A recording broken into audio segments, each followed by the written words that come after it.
Hello everyone, how are you doing? Hope everything is fine. So today I am going to explain you future continuous tense. And before that, I explained you simple future tense and hope you understand well that. So let's start. First of all, let's see the examples. First, they will be cooking food at this time. I will be going to the office at 8 a.m. tomorrow. This is number 2. Now, number 3. He will be playing video games on Sunday. And number 4. John will be writing a letter to her sister. And number 5. We will be swimming when you return. And number 6. She will be doing a great job. Okay. So, what you have seen in every sentence? Look at the verbs. Will be cooking. Okay. Number 2 will be going. And number 3 will be playing. Number 4 will be writing. Number 5 will be swimming. And number 6 will be doing. तो इससे आपको क्या show होता है?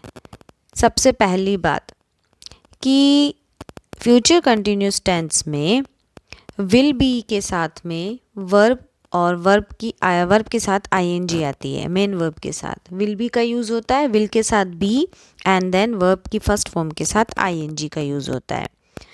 And I also told earlier that continuous tense means I N G will come with verb, main verb, है ना. तो future continuous tense की पहचान ही ये है कि विल बी के साथ में first form of the verb और उसके साथ में आईएनजी का यूज़ होता है. ओके.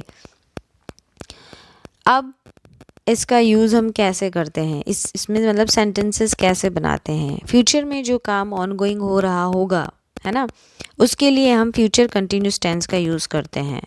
जैसे मैं संडे को 4 बजे मूवी देख रही होंगी, तो मतलब संडे को 4 बजे ये काम जब मैं बोल रही हूँ ये वो हो रहा होगा. ऐसे ही प्रेजेंट टेंस मैंने आपको बताया था, प्रेजेंट कंटिन्यूस, कि जैसे काम ऑनगोइंग हो रहा है तो वहाँ पर हम प्रेजेंट कंटिन्यूस का यूज़ करते हैं ना. और पास्ट कंटिन्यूस में क्या था कि जब मैं बोल रही हूँ वो काम उस वक्त हो रहा था. तो ऐसे ही फ्यूचर कंटिन्यूस है कि व्हेन आई एम स्पीकिंग, उस सब मतलब जब मैं बोल रही हूँ उस वक्त ये काम हो रहा होगा, है ना.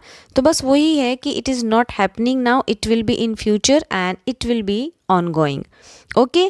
And will be with first form and ing. Okay. Next, now look at the example. At 3 o'clock I will be meeting my friends to watch the movie, है ना. तो आप इसको ऐसे भी लिख सकते हो, I will be meeting my friends to watch the movie at 3 o'clock. ठीक है. तो अब इससे आपको पता चल गया है कि ये जो काम है वो फ्यूचर में होगा. ठीक है. तो ऑन हो रहा होगा जब ये बोल रहा है कि 3 बजे मैं अपने फ्रेंड्स के साथ में मूवी देख रहा हूँगा. ठीक है ना. Will be meeting is the future continuous tense of the verb to meet. Okay. तो विल बी मीटिंग जो है ये फ्यूचर कंटिन्यूस टेंस की फॉर्म ऑफ द वर्ब है. मीट से मीटिंग और विल बी तो लगाना ही है. The constructions will plus be plus the present participle meeting which denotes that the meeting is not going to take place in an instant all at once. अब देखिए जो ये फॉर्मूला है जो बनाया गया है विल बी और उसके साथ में प्रेजेंट पार्टिसिपल. आपको पता है प्रेजेंट पार्टिसिपल क्या होता है, वर्ब प्लस आईएनजी, जिसमें जो इसमें मीटिंग है. ठीक है.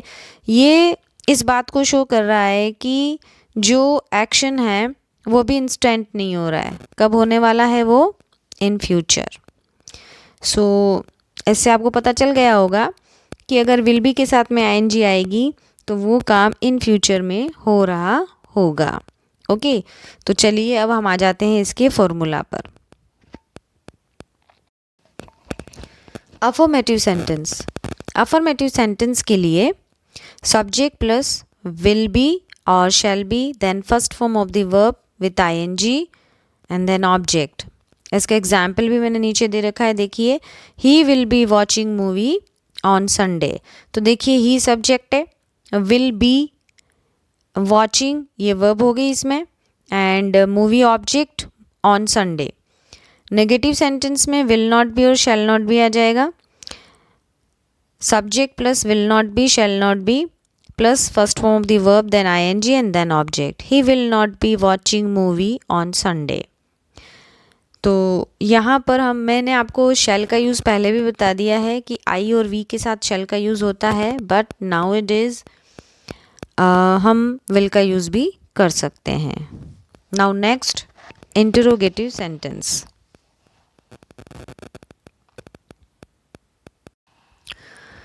इंटरोगेटिव सेंटेंस विल और शेल फर्स्ट में आएगा, then subject, then be, then first form of the verb and ing, object and then question mark. Don't forget to put question mark in interrogative sentence.